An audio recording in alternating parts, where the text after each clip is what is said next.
जिस तरह से हमारे इस देश को आज़ादी के बाद भारतीय प्रशासनिक सेवाओं के लोगों ने अपने तरह से अलग अलग प्रकार से युक्ति बुद्धि के साथ, मेहनत के साथ इस देश को दुनिया का सबसे बड़ा लोकतंत्र बनाया, उसमें आपका सबसे बड़ा योगदान है। मैं बधाई देना चाहूँगा हमारे सभी प्रशासनिक सेवा के अधिकारियों को, कर्मचारियों को। और क्या राज्य प्रशासनिक सेवा, चाहे राज्य के केंद्र प्रशासन, में तो मान के चलता हूँ कि ये जो हमारी परमात्मा की लीला है इस अवसर पर, लेकिन कुछ उदाहरण हमको बड़े भी देखना पड़ेंगे जिसकी तरफ से हम अपने अतीत के गौरवशाली पृष्ठ पे भी ध्यान दें।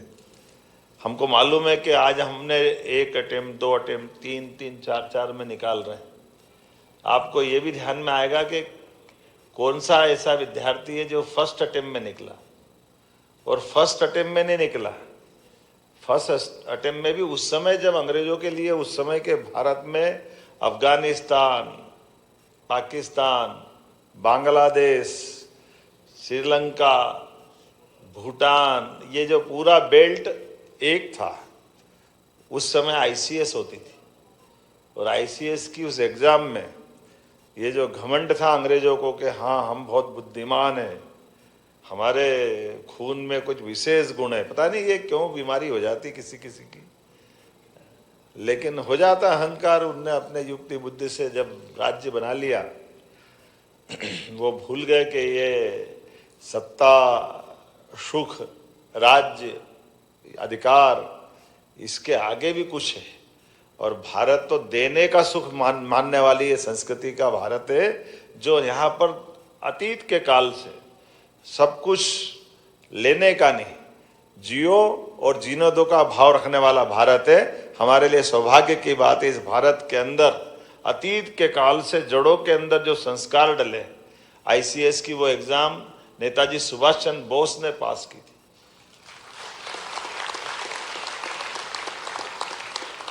और 23 साल की उम्र में पास की, और केवल पास करने में विश्वास नहीं था, उस समय की वो प्रावीण्य सूची में भी आए।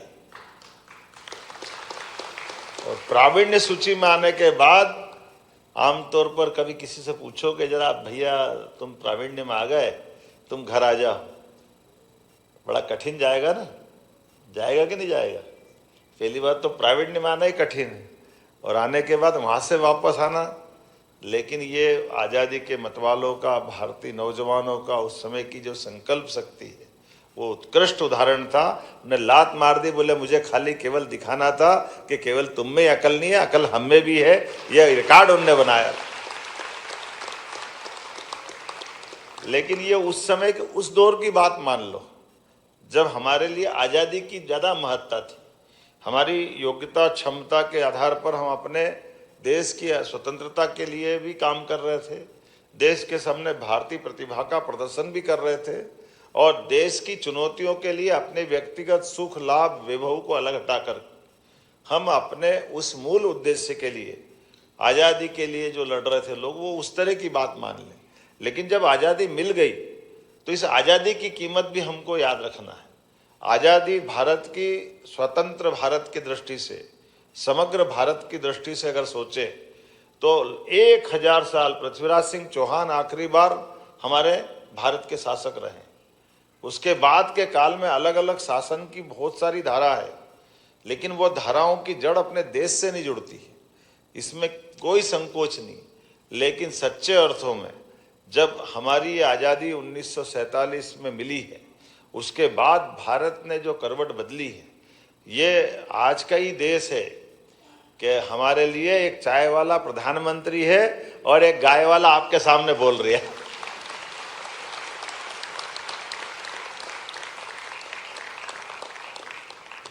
ये लोकतंत्र की खूबसूरती भी है, ये आनंद भी है। हमारे परिवार के अंदर कठिनाइयां है, किसके नहीं है, लेकिन जब हम कहीं किसी न किसी कारण से आगे बढ़ते हैं तो हम आगे बढ़ने के साथ साथ पीछे वालों को भी नहीं भूलें, उनका भी स्मरण रखें, जड़ों से जुड़ करके चले। अपने सुख, वैभव, आनंद की तो कौन कल्पना नहीं करता है, लेकिन हमारे सुख, आनंद, वैभव के पीछे हमारी जवाबदारी हमको बुलाती है। कई उदाहरण भरे पड़े हैं, मैं 2 उदाहरण देना चाहूँगा अतीत के काल के। एक काल 2000 साल पहले का विक्रमादित्य काल का है।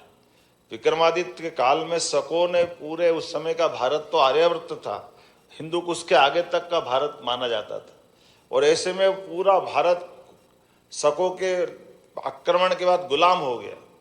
और उस गुलामी के दौर में भारत को मुक्त कराने का विक्रमादित्य ने 11 साल की उम्र से अभियान चलाया। 16 साल 5 साल में पूरा देश मुक्त करा दिया। लेकिन मुक्त कराने के बाद उस काल के क्रम में एक घटनाक्रम ये भी घटा कि शकों की राजकुमारी से विक्रमादित्य का विवाह भी हो गया। अब विवाह होने से दाम्पत्य जीवन में विक्रमादित्य अपनी धर्मपत्नी के साथ जब पूरे इस भूभाग से शकों को हटा करके अपनी सत्ता को स्थापित करते हुए जब वो अपने दरबार में बैठते हैं, तो उस समय के उस भारत के 3 बड़े बड़े टुकड़े मान लें। एक में हमारा मालवा उज्जैनी से शासन चलता था, एक मथुरा से उधर वाला पूरा हमारा पंजाब से लेकर आगे तक का हिस्सा था, एक अफगान के पास का पूरा हिस्सा था जो ईरान से लगा करके पूरे क्षेत्र में। तीनों जगह उस राजकुमारी के भाई शासन कर रहे थे, और उनको हरा करके सत्ता वापस विक्रमादित्य ने हस्तगत की। ऐसे में जब सत्ता हस्तगत की और बंदी बना करके जब उनके दरबार में लाया गया और ये कहा गया कि इनके लिए महाराज आप न्याय करिए। उनके साले थे तीनों विक्रमादित्य, और विक्रमादित्य के साले तीनों खड़े सामने, और उनको सजा सुनाने के लिए जैसा कि महामंत्री ने विस्तार से अपनी भाषा में वकील ने अपनी बात कर दी। लेकिन जब उनने विस्तार से कहा तो पत्नी आ गई दरबार में। उन्होंने कहा ये इनको माफ़ कर दो, इनको सजा ऐसी दे दो चाहे जेल में डाल दो, लेकिन इनकी जान बख्श दो। अब विक्रमादित्य तो न्याय के लिए जाने जाते हैं। विक्रमादित्य ने कहा कि मैं अपने देश के अंदर शासन के सुशासन के लिए जाना जाता हूँ, और मेरे भले ही ये साले हों, लेकिन देश के ऊपर आक्रमण करने वाले आक्रांता हैं, इसलिए आक्रांताओं का एक एक सांस का हिसाब भी देश रख रहा है।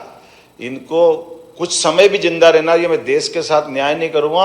उसी समय तीनों सालों को हाथी के पैरों से तलाकर उनको दबाकर उनको उनका प्राणांत करा दिया। ये हमारा विक्रमादित्य का वो न्याय आज भी इस बात के लिए गौरवान्वित करता है कि शासन के सूत्र संभालने के बाद सत्ता की व्यवस्थाओं से जुड़े हुए लोगों को अपना किस प्रकार का चरित्र रखना चाहिए। इसलिए विक्रमादित्य को न्याय के लिए भी जाना जाता। दुनिया उसको जीते जी भगवान राम के समान मानती है। यह अतीत का गौरवशाली पृष्ठ। एक पृष्ठ और बताता हूँ, वो ज़्यादा पुराना नहीं, कल ही हम अहिल्या माता के कार्यक्रम करके आए। अहिल्या महारानी के भी जीवन में यही पक्ष था। वैसे तो उदाहरण बहुत है उनके, लेकिन 2 उदाहरण केवल दूंगा। एक उदाहरण, उनके पति जरा उनकी अपने बाकी कारण से उनके सास ससुर ने सत्ता की व्यवस्था की सूत्र अहिल्या माता को दिए थे कि अहिल्या माता ये संभाले, लेकिन पति उनके थे, फिर भी एक तरह से सत्ता के सारे सूत्र शासन व्यवस्था के अहिल्या महारानी को दिए। और ऐसे में वो एक मुहिम पे जाते हैं, अर्थात युद्ध के लिए जाते हैं। पड़ोस के कुछ राज्यों में जाके कब्जा करके आते हैं, धन लेकर के आते हैं, अपने पास वो धन ला करके अपने कक्ष में रख लेते हैं।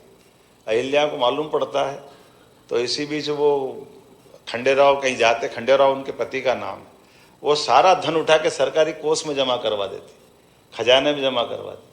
अब जैसे ही खंडेराव लौट के आते तो अपनी महारानी से भयंकर झगड़ा करते हुए बोलते कि मैंने युद्ध से जो पाया था, तुमको क्या अधिकार था कि उसको तुमने सरकारी खजाने में जमा करा दिया।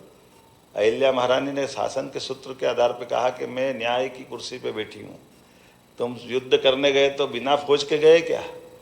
ये हमारी सत्ता की व्यवस्था के आधार पर आपने विजय हासिल की, तो इस पे पहला अधिकार हमारी सरकार का है, इसलिए आपका कोई अधिकार नहीं है, वो हमारे पास जमा होना चाहिए। ये जो उदाहरण है, ये अपने आप में उदाहरण इतना बताता है। जो उदाहरण दूसरा जुड़ता है कि उनके स्वयं के बेटे की कुसंगत के कारण से हाथी के पैरों के तले अपने बेटे को भी, उनने एकमात्र बेटा था, लेकिन एकमात्र बेटे के भी न्याय के मामले में दंड देने में वो पीछे नहीं रही। मैं जब ये बात कर रहा हूँ तो मैं ऐसे अपने सभी प्रशासनिक सेवा में अलग अलग क्षेत्रों में चयनित युवाओं के लिए वो उम्मीद करता हूँ कि इतनी गौरवशाली परंपरा हमारी है। इस गौरवशाली परंपरा को स्मरण करते हुए परमात्मा ने आपको कहाँ कहाँ से कैसे कैसे किस संकट से निकालते हुए कहाँ तक पहुँचाया है। तो मैं मान के चलता हूँ कि आप चंदन की तरह अपने आप को घिसे और आपके हर काम से खुशबू आती रहे भारतीयता की, हमारी संस्कृति की, आभा की। कीर्ति की। यह उम्मीद करता हूं, मेरी अपनी ओर से आप सबको बधाई। और आप, मैं मान के चलता हूं, कार्य में कार्यकुशल बने, व्यवहार में निपुण बने और समर्पण में बेमिसाल बने। ये शुभकामना। बहुत बहुत धन्यवाद। बहुत बहुत धन्यवाद माननीय मुख्यमंत्री जी। आपने प्रतीकों के माध्यम से बहुत बड़ा संदेश इन सभी सिलेक्टेड कैंडिडेट्स को दिया है। आपका विनम्र आभार आपके प्रति और यहाँ उपस्थित सबके प्रति, हमसे वर्चुअली जुड़े हुए लाखों लोगों के प्रति आभार के 2 शब्द कहने के लिए आदर के साथ आमंत्रित हैं आयुक्त उच्च शिक्षा मध्य प्रदेश श्री निशांत परवड़े जी। आज के हमारे इस कार्यक्रम के मुख्य अतिथि हमारे प्रदेश के यशस्वी मुख्यमंत्री डॉक्टर मोहन यादव साहब का मैं हृदय से आभार प्रकट करना चाहूँगा कि वे अपने अति व्यस्त समय से समय चुरा के हमारे इस कार्यक्रम में शरीक हुए और न सिर्फ सिविल सेवा में चयनित अभ्यर्थियों का उन्होंने उत्साहवर्धन किया, बल्कि आज लाइव टेलीकास्ट के माध्यम से मध्य प्रदेश के उच्च शिक्षा विभाग अंतर्गत समस्त शासकीय एवं अशासकीय महाविद्यालयों के लगभग 15 लाख से ऊपर बच्चों पर जो हम लाइव टेलीकास्ट कर रहे हैं उसके माध्यम से उनका उत्साहवर्धन किया। माननीय, मैं आपके समय के लिए आपको हृदय से अपना आभार व्यक्त करता हूं। हमारे विभाग के माननीय मंत्री श्री इंदर सिंह परमार साहब का भी मैं दिल से धन्यवाद देना चाहूँगा कि उन्होंने अपने समय चुरा के हमको यहाँ पर आके अपने आशीर्वचन दिए। हमारे विभाग के अतिरिक्त मुख्य सचिव, कुशल प्रशासनिक अधिकारी, जिन्होंने बहुत माइक्रो लेवल पे इस पूरे कार्यक्रम की नियोजन किया, हमें हमेशा मार्गदर्शन दिया, उनका हृदय से आभार। हिंदी ग्रंथ अकादमी के डॉक्टर अशोक कड़ेल साहब का मैं आभार व्यक्त करता हूं कि वे हमारे बहुत एक ही आग्रह पे बहुत सहजता से उन्होंने इस कार्यक्रम में आने का हमको जो है वो भारतीय प्रशासनिक सेवा क्षेत्र के 60 से ज़्यादा प्रतिभागियों के इस कार्यक्रम में उच्च शिक्षा विभाग के इस कार्यक्रम में माननीय मंत्री इंदर सिंह जी परमार के साथ उनके सभी अधिकारियों के साथ इस कार्यक्रम में शामिल हुआ।